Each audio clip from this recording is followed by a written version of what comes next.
the cost overview.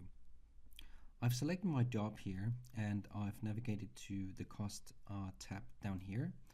So to begin with, I'll get a glimpse of kind of an overview of all of the costs that has been applied to this particular job. But also I can compare the costs against what quote was approved upon by the client, as well as the hours I scheduled to the individual resources to do different tasks on this particular job. So we have the quote here, we have the gross profit amount, all of that.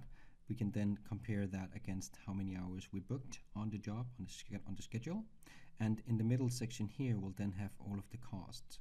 Cost being differentiated between hours and materials and supplier invoices and purchases, as well as the purchase orders that we did on the job before we actually received the supplier invoice.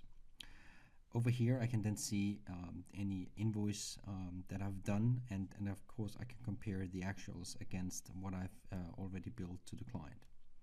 If I want to dive into the more deep information about the hours, for instance, I can then click the hours up here and then get information about all of the time entries that has been put on this particular job, who did that, the date, the description from their timesheet, the number of hours, a cost price, a sales price, and so forth. Now, from this particular view, I can then zoom in on specific pieces of information, total by month, total by employee, and so forth.